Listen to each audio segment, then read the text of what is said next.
On continue de parler de ce fameux Enduropal qui a lieu tout au long du week-end du Touquet. Je suis avec Jean-René Delcroix, le directeur des services techniques du Touquet. Bonjour. Bonjour. Alors, c'est donc vous le responsable des services qui ont mis en œuvre une nouvelle fois ce parcours de l'Enduropal sur la plage. Ça fait combien de temps que vos équipes travaillent et combien de personnes ont dû s'y atteler? Alors contrairement à ce qu'on faisait auparavant, on démarre peut-être un petit peu moins tôt, mais on met plus de moyens au dernier moment. En fait, on s'aperçoit qu'avec les conditions météorologiques, les marais, bien souvent, dans le temps, on mettait des poteaux et des rubalises et qu'on devait refaire après quand la marée était passée. Donc là, si je dirais, c'est vraiment depuis 3 semaines. Les engins, tout ce qui est mécanique, vraiment depuis 15 jours, mais avec un peu plus d'engins. L'année dernière, c'était beaucoup de vent. Là, cette année, c'est la neige qui est venue un petit peu vous perturber. Ça vous a pas trop gêné? Alors pour l'instant, non, on est encore en vigilance orange dès cet après-midi et la nuit prochaine. On ne devrait pas avoir de grosses hauteurs. On annonce plutôt un temps clément pour dimanche, plus moyen pour samedi, et vendredi, ça devrait bien se passer également. Non, mais pour la construction, vous n'avez pas été embêté par le froid? Non, pour la plage proprement dit, non. Pour l'arrivée des partenaires, etc., il y a des camions qui n'ont pas pu circuler. Donc voilà, donc ça complique un petit peu les choses hier matin.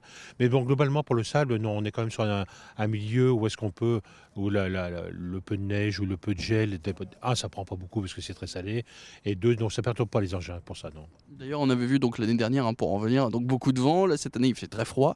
C'est quoi les pires conditions quand on doit refaire le parcours de l'enduro? Qu'est-ce qui est le pire pour vous et les équipes? Alors, je dirais, d'une manière globale, c'est le vent d'ouest qui fait monter les marais de manière beaucoup plus importante. Ça, c'est vraiment catastrophique. Après, pour tous les gens qui travaillent, Dieu sait s'il y en a qui vont travailler sur ce week-end à l'extérieur, c'est vraiment la pluie. Le vent, malgré tout, bon, quand ça n'a pas d'influence sur la marée, c'est pas catastrophique.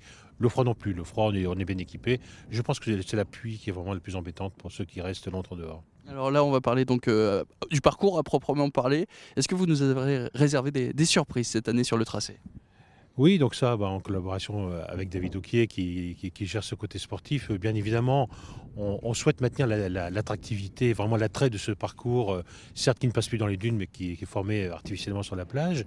Et cette année, oui, oui, au lieu de faire des buts, on a fait peut-être un peu de fosse cette année, on a fait des virages un peu différents, on a fait des choses qui donnent de l'attrait à la course, et pour les pilotes et pour les spectateurs. Vous parliez des dunes. L'année dernière, elles étaient fermées aux spectateurs. Est-ce que c'est de nouveau le cas cette année? Alors, l'année dernière, elles étaient fortement déconseillées. Bon, cette année, ça sera vraiment impératif. On va mettre des gros moyens pour faire respecter le côté environnemental, qui est un volet avec la sécurité très important aussi pour nous. Et de plus en plus, si on veut que cette épreuve perdure, il faut vraiment qu'on fasse des efforts. Et cette année, on en a fait beaucoup plus que d'habitude encore, à la demande des services de l'État, hein.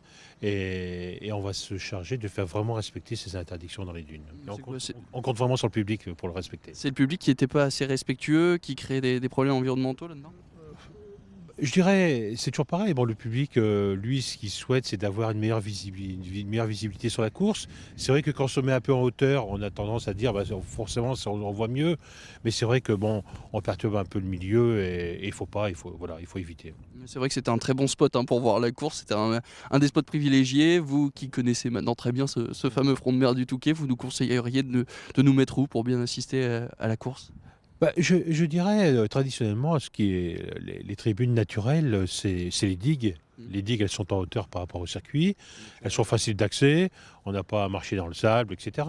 Alors c'est vrai que les naturels, oui, c'est pas le côté naturel, effectivement. Si on veut vraiment mettre dans le sable, au Touquet, vous avez la possibilité d'aller dans le sable entre les circuits montants et descendants. Vous êtes délimité par des ganivelles, hein. Évidemment, en termes de sécurité, il faut faire attention. Et après, j'irai, on peut déambuler tranquillement dans le couloir qui est réservé entre le Touquet et Stella pour ceux qui veulent se promener en même temps. Il y a plein d'endroits où est-ce qu'on peut très bien voir la course, évidemment. Les propriétés techniques de ce fameux circuit, il est long de combien? Qu'est-ce que vous avez eu comme impératif? Alors, je dirais la longueur du circuit est identique par rapport à l'an dernier, c'est-à-dire qu'on est sur 13 km pour le circuit moto et quad, hein, qui va jusqu'à la plage. Pour les courses de jeunes, on est autour de 3 km 3 km 4 que sur le front de mer du Touquet. On a par contre agrandi encore un petit peu le circuit vintage, vu qu'il y a énormément de pilotes qui s'intéressent à cette course et c'est tant mieux. C'est vraiment un très beau spectacle dès le vendredi après-midi. Donc là, on l'a poussé à près de 5 km, donc on va un petit peu plus loin au sud. Ce circuit vintage, vous attendiez à un tel succès? Bah, écoutez, je pense que l'idée, au départ, c'est toujours pareil. On se dit: «Mon Dieu, est-ce que ça va prendre ou pas?» On s'est aperçu que la première année, ça commençait à prendre et puis il y a vraiment un engouement important. Alors c'est pas forcément des anciens pilotes, hein, mais c'est des anciennes motos. Donc d'avoir Il y a aussi d'anciens pilotes.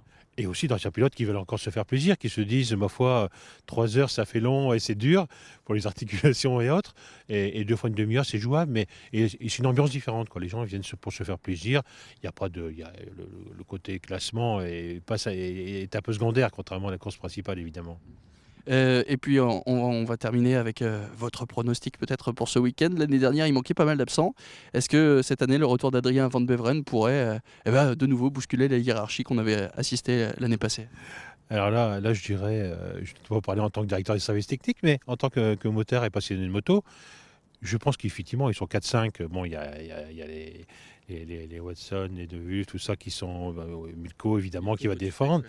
Et puis Adrien, je crois qu'il quelque part, il le mériterait. C'est vrai qu'avec les déboires qu'il a eu sur le Dakar, il a montré qu'il était capable de gagner ce Dakar et je pense qu'il s'il arriverait à gagner le Touquet, ce serait bien pour clo ceci dit, à mon avis, ça va pas être facile parce qu'il y a des petits jeunes là qui sont très, très rapides. On s'aperçoit, on en parlait encore ce matin avec David Ogier, il y a vraiment un plateau, le top plateau, évidemment et on a des gens qui sont, vraiment, quasiment intouchables pour les très bons pilotes, quoi. Ils sont, à mon avis, allez 4-5 au-dessus là qui sont mais je c'est vrai, faire l'attrait de la course, c'est très bien. Et puis vous leur avez réservé quelques petites surprises sur la piste, on verra ça dimanche. Tout à fait et sportivement que le meilleur gagne. Merci beaucoup, Jean-René Delcroix, le directeur, des services techniques de la ville du Touquet. Services techniques, donc qui ont été, fortement mobilisés ce mois de janvier pour de nouveau offrir un spectacle incroyable aux spectateurs de l'Enduropal.